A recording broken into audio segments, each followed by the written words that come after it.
नमस्कार मित्रांनो, मी प्रमोद लांडे आपल्या सगळ्यांचं माझ्या यूट्यूब चॅनलमध्ये स्वागत करत आहे। आता दुपारचे 4:23 झालेले आहेत आणि असंच फिरता फिरता माझ्या मनात आलं की नाणे घाटाला इथून जवळच आहे तर नाणे घाटमध्ये जाऊन यायचं। तर चला आपण भेटूया नाणे घाटामध्ये। नाणे घाटाकडे जाता जाता आपल्याला करवंदीची झाडं दिसलेली आहेत आणि आपण त्यासाठी थांबलो आहोत करवंद खाण्यासाठी। तर हे पहा, करवंद नुकतेच पिकायचं सीझन चालू झालेला आहे, उन्हाळा आलेला आहे त्यामुळं हे पाहू शकता। आपण टेस्ट करून बघू। अच्छा, चांगली पिकायला लागली आहे। अजून एक 7-8 दिवसामध्ये पूर्ण ही करवंद पूर्ण काळी झालेली दिसेल आपल्याला। हे पहा, किती छान करवंद लागलेले। निसर्गाच्या वातावरणामध्ये खाण्याची मजाच काही वेगळी असते। आपण मुंबईमध्ये विकत घेऊन खातो, पण इथं गावाकडे त्याला फ्रीमध्ये भेटतात। थोडंसं आपल्याला बाहेर जायचं निघायचं आणि हाताने तोडून खायची। हे पहा,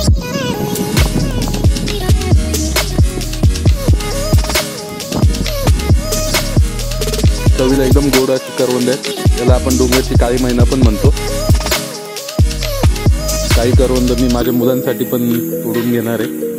ते पण आलेत गावी माझ्यासोबत, ते पण एन्जॉय करतील करवंदाची टेस्ट। पुण्यात जसं आपण विकत घेऊन खातो त्याच्यापेक्षा इकडची मजा काही वेगळीच असते। पाहू शकता मित्रांनो, हात नाही पोचणार, काटे पण असतात झाडाला, त्यामुळे आपण जे जवळ आहेत ते तोडून आपण त्याची टेस्ट घेऊन एन्जॉय करू। तुम्ही पाहू शकता, हे बघा, छोटीशी करवंद आहे पण याला खूप चांगल्या प्रमाणामध्ये काळी झालेली आहेत करवंद। इकडे काही कच्ची आहेत।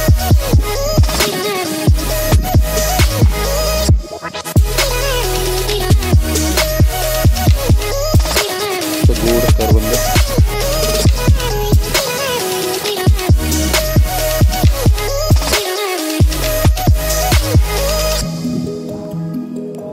करवंदांना डोंगरची काळी मैना म्हटलं जातं शहरामध्ये, आणि इकडे करवंदच म्हणतात। तर आजचा दिवस खूप चांगला असा झालेला आहे, आपल्याला करवंद खायला भेटलेले आहेत आणि आपण आता निघतोय नाणे घाटाकडे। चला मग भेटूया नाणे घाटात।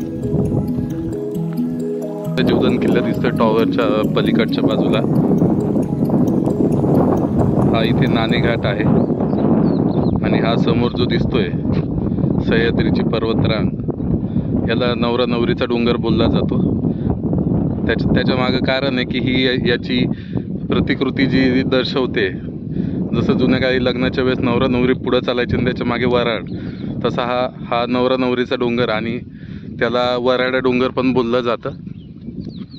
आणि याच्या पलीकडे जो आहे तिकडे दौंड्या डोंगर येतो, जिकडून आपण आता निघून आलोत। तर चला आपण जाऊया आपल्या नाणे घाटाकडे।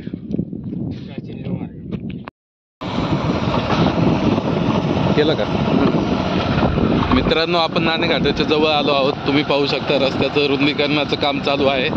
रस्ता बारीक होता त्याच्यामुळे पावसाळ्यामध्ये प्रॉब्लेम व्हायचे, पण आता शासनाने जसं टुरिस्ट प्लेस घोषित केल्यामुळं रस्त्याचं काम करण्यात आलं आहे आणि आता 4 पदरी रस्ता करण्यात येणार आहे। साईडला पण बघू शकता तुम्ही, ज्या तात्पुरत्या केल्या त्या चांगल्या मोठ्या आहेत, पण ह्या पावसाळ्यापर्यंत हे काम पूर्ण होईल असं वाटत नाही आहे। पुढच्या वर्षी हे काम निश्चितच पूर्ण होईल अशी आपण अपेक्षा ठेवू शकतो। समोरच आपल्याला नाणे घाट दिसतोय, नाण्याचा अंगठा दिसतोय।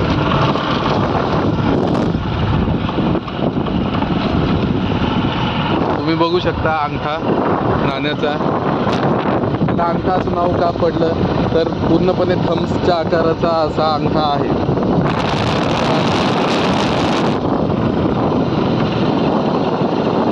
आता आपण भेटू डायरेक्ट नाणे घाटामध्ये।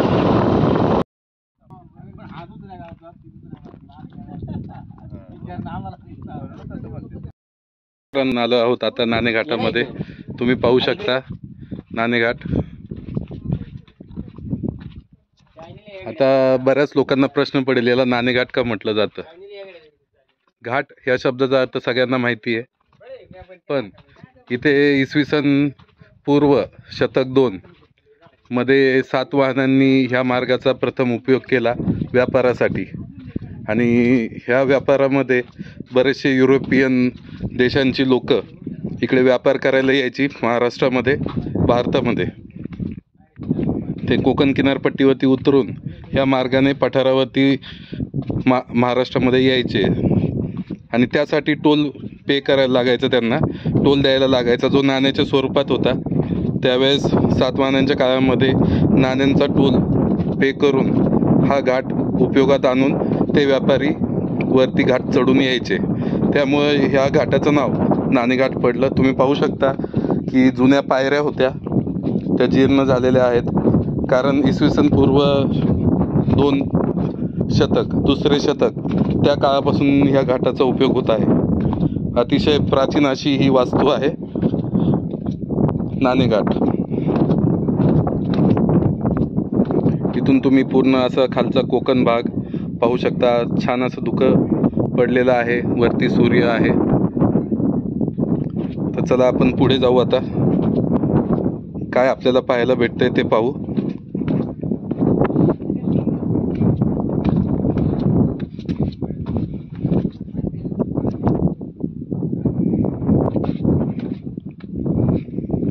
इथे जर पाहिलं तर आपल्याला एक गुहा दिसते. हे पूर्वीच्या काही लोक याचा उपयोग राहण्यासाठी करत असतील. त्याच्यामध्ये बरेचसे शिलालेख कोरलेले होते, पण त्यातला मजकूर आपण वाचू शकत नाही, कारण आपल्याला ती भाषा येत नाहीये. तुम्ही पाहू शकता खडकामध्ये कोरलेली अशी ही गुफा. इथे बरेचसे शिलालेख होते, ते नंतर काढून देण्यात आलेले आहेत. ही 1 नंबरची गुफा आहे, उजव्या हाताला लागते गेल्याच. त्यानंतर ही एक छोटीशी अशी गुफा तुम्ही बघू शकता. आणि इथून खालचा भाग कसा दिसतोय ते पहा.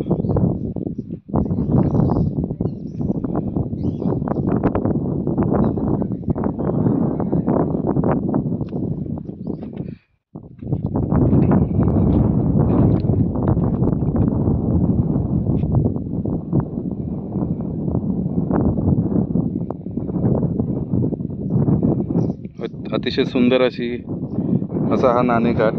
छान हवा चालू आहे, थंड. हा रस्ता आहे खालचा जो दिसतोय तो तुम्हाला, जो खालून वरती येण्यासाठी प्राचीन काळी वापरला जायचा. आत्ताच्या याच्यामध्ये जर पाहिला आपण, जवळपास 2200 वर्ष झालेली आहेत तेव्हापासून हा नाणेघाट उपयोगात आहे. आणि हे मेन असं गुफा आहे, त्याच्यामध्ये आपण जाऊ. आता पाण्याच्या टाक्या पण दिसतात तुम्हाला. लोखंडाच्या जाळ्या बसवलेल्या आहेत पाण्याच्या टाक्यांना, कारण कोणी पडलं नाही पाहिजे त्यामध्ये, त्यासाठी. चला आपण आता मेन गुफेमध्ये जाऊ नाणेघाटाच्या. मित्रांनो, तुम्ही इथं पाहू शकता जुन्या काळातलं असं आपल्या मारुतीची कोरीव मूर्ती आहे. आता ती काही प्रमाणात तुटलेली आहे, पण हा मारुती तुम्ही पाहू शकता. त्याच्या आकारावर त्याची जी शेपटी आहे ती डोक्यावरून मागे गेलेली दिसतीये. एका हातात गदा होती, ती पण थोडीशी दिसत नाहीये, पण हात दिसतोय, 2 हात दिसतात आहे आणि शेपूट. मित्रांनो, आता आपण जात आहोत मेन गुफेकडे. सातवाहनकालीन ही गुफा ह्या इथे कोरण्यात आलेली आहे. अतिशय प्राचीन अशी 2000 वर्षांपेक्षा जास्त वर्ष झालेली आहेत ही प्राचीन गुफा. हा इतिहास आहे खरं तर आपला महाराष्ट्राचा पहिला चक्रवर्ती सम्राट सातवाहन हे होते. त्यांच्या काळातला हा मार्ग, व्यापारी मार्ग. आता इथे पाहू शकता तुम्ही ही लिपी, ही त्या काळची सातवाहनांनी जी लिहून ठेवली होती. जो पहिला त्यांनी राजसूय यज्ञ केलता, तो त्याच्यामध्ये कोण सामील होतं. आता मी पण हे बरंचसं इतिहास वाचलाय, त्याच्यामुळे थोडंफार माहिती आहे, तेच सांगतोय तुम्हाला. सातवाहनांनी त्यांचा इतिहास लिहिला होता, जो राजसूय यज्ञ केलता त्याची माहिती आहे. इथं व्यापारासाठी काय काय गोष्टी महत्त्वाच्या होत्या, त्याचे नियम ते सर्व इथं लिहिलेले आहेत. आता इथे पण पुढे होतं, पण बराचसा हा खूप जुना असा ही ठेव आहे, त्यामुळे काही प्रमाणात ती तुटलेली आहे आणि जे इथे येतात फिरायला त्यांनी पण तोडफोड केलेली आहे. तर जे प्रवासी आहेत त्यांना मी सांगू इच्छितो की तुम्ही ह्या अशी तोडफोड करू नका, जेणेकरून आपला इतिहास पुसला जाईल. कारण हा आपला इतिहास आहे. 2,000 वर्षांपूर्वीचा जो इतिहास आहे हा खूप कमी लोकांना, खूप कमी देशांना लाभलेला आहे, जो लिखित स्वरूपात अवेलेबल आहे. ही एक महत्त्वाची ठेव होती आपली. पुरातत्व खात्याने पण काही इथंचे शिलालेख काढून नेऊन प्रिझर्व केलेले आहेत. आता हे बघू शकता तुम्ही, वरती सर्व लिहिलेलं आहे पण खालचा भाग नाही आहे. तर अतिशय सुंदर असं कोरीव काम आहे. हात लावल्यावर असं इतिहास आपल्या रक्तातून, आपल्या मेंदूतून जातो, अंगावरती काटे येतात, कारण हा आपला इतिहास आहे. खूप असं छान वाटतंय. इथंचं वातावरण पण खूप छान आहे आणि भर उन्हाळ्यामध्ये इथे एकदम थंड असं हवा येते, त्यामुळं थंडीमध्ये एकदम चांगलं वाटतंय. तर मी तुम्हाला सगळ्यांना आवर्जून सांगेल की तुम्ही एकदा तरी नाणेघाटाला भेट द्या आपल्या इतिहासाचा अनुभव घेण्यासाठी. जसं मी मगाशी सांगितलं, सातवाहनांनी ह्या मार्गाचा प्रथम उपयोग केला व्यापार करण्यासाठी. त्यानंतर आपले शिवाजी राजे त्यांनी सुद्धा ह्या नाणेघाटाचा व्यापारासाठी उपयोग केला आणि टोलसाठी वरती टाकी लावलेली आहे, ती पण आपण बघू, ज्याच्यामध्ये व्यापारी यायचे आणि नाणे टाकायचे आणि त्यांना पुढे जाण्यासाठी परमिशन भेटायची. तर ह्या पाण्याच्या टाक्या आहेत, याच्यामध्ये काही पानफुटी आलेली आहे कारण उपयोगात नाही आहे. त्यामुळं मासे पण आहेत याच्यामध्ये, म्हणजे हे पाणी चांगलं आहे, जिवंत पाणी आहे हे आपण म्हणू शकतो, ऑक्सिजनयुक्त. त्याच्यामुळं बेडकं आणि मासे हे जिवंत आहेत, बघू शकता तुम्ही.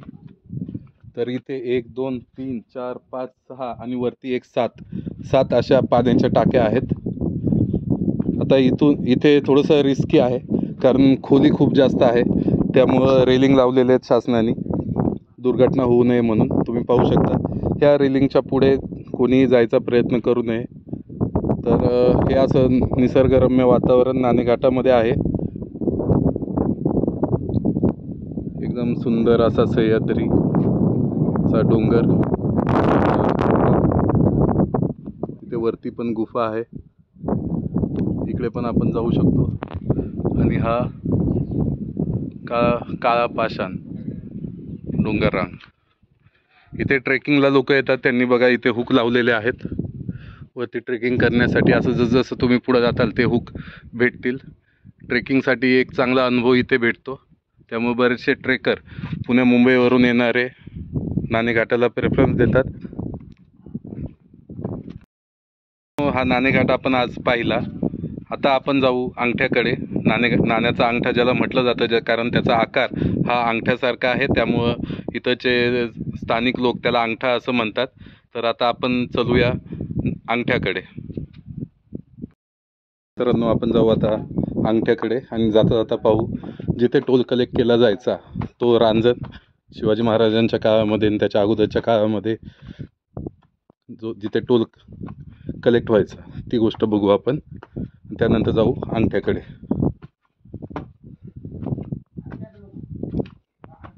अंगठ्यावरती जाऊन आपण सनसेट बघणार आहे. आजचा खूप सुंदर असं दृश्य आहे सनसेटचं, तर ते पाहूया. चांगलंच दम लागलेला आहे वरती येता येता. आता आपण पाहू रांजण. हा इथे वरती ठेवलेला आहे, तो दगडाचा रांजण आहे, त्याच्यामध्ये टोल कलेक्ट व्हायचा.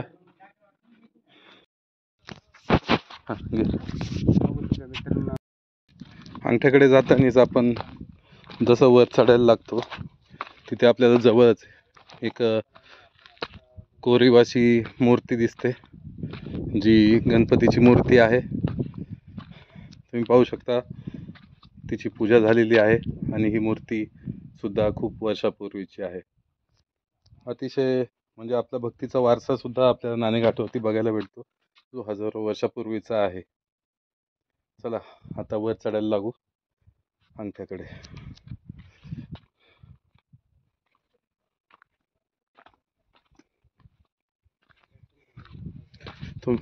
तुम्ही पाहू शकता पायऱ्या काही प्रमाणामध्ये आहेत. जिथे अवघड अशी गोष्ट आहे तिथे पायऱ्या केलेल्या आहेत.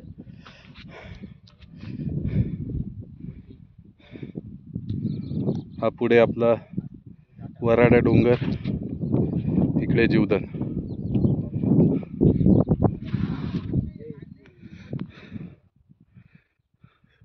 सूर्य अजून डोक्यावरतीच आहे, वरती आहे. सूर्यास्तास अजून खूप वेळ आहे, तर सनसेटला वेळ लागू शकतो.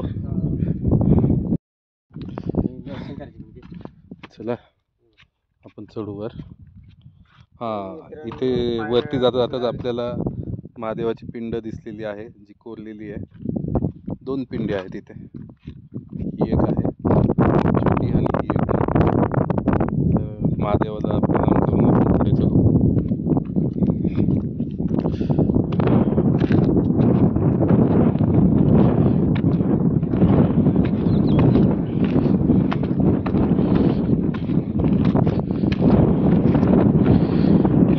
तीव्र असा चढाई आहे.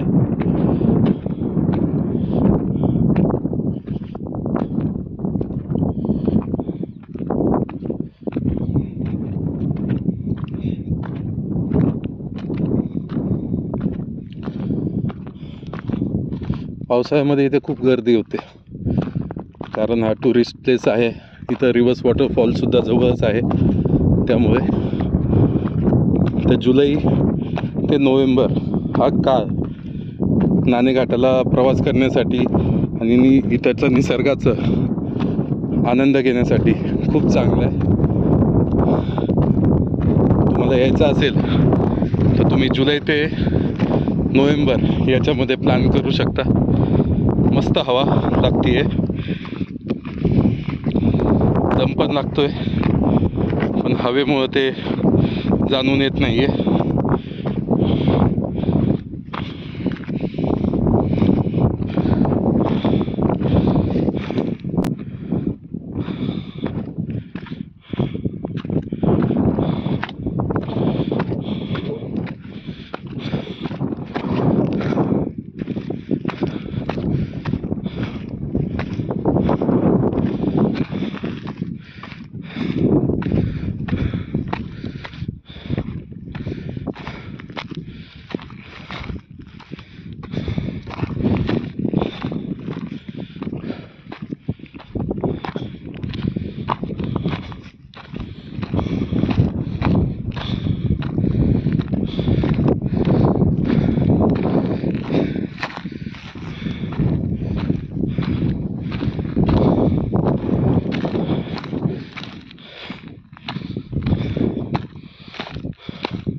आपण दुसरा टप्पा ना अंगठ्याचा पूर्ण केलेला आहे चढाईचा.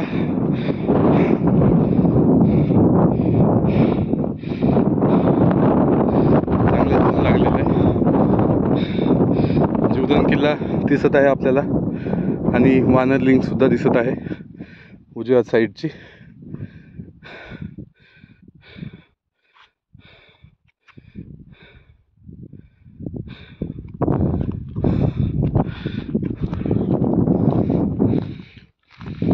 चला शेवटच्या टप्प्यावरती जाऊ आपण.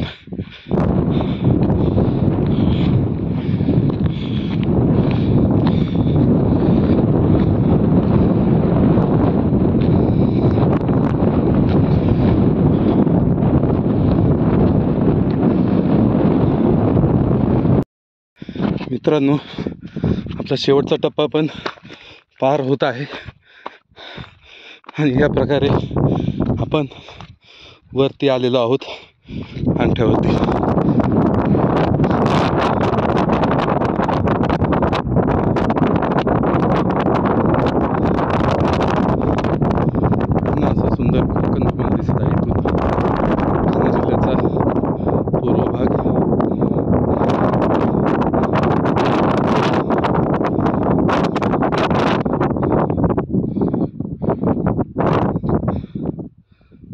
सह्याद्रीच्या पर्वतरांगा.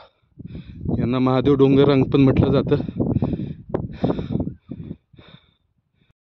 आपण नाण्याच्या अंगठ्याच्या वरती आलेलो आहोत. तुम्ही पाहू शकता किती वरती आहे आणि एकदम असं स्टीप अशी चढाई जागेवरती 3 टप्प्यामध्ये तुम्ही वरती येता. मी पण आलो, खूप कमी वेळामध्ये आल्यामुळं मला दम लागलेला आहे, पण इथं आल्याचा अनुभव खूप चांगला आहे. हवा छान चालू आहे, भर उन्हाळ्यामध्ये थंडगार हवेचा आनंद मी घेत आहे. आणि हा निसर्ग ज्याला तोड नाही. आपण सह्याद्रीच्या कुशीमध्ये जो नाणेघाट आहे ज्याला आपण आज भेट दिली आणि त्याच्या आजूबाजूला पसरलेली वनराई आणि सह्याद्रीचे कडे अनुभवत आहोत. त्यांचा अफाट अशा उंचीचा अनुभव घेत आहोत. त्यांची उंची जशी अफाट आहे तसं मला पण अफाट असल्यासारखं वाटतंय आणि त्या उंचावरती मी उभा आहे. मागे जो माझ्या दिसतोय तो जीवदान किल्ला आहे आणि त्याच्या बाजूला जी आहे ही उंच सोयासारखी निघालेली ती वानरलिंग.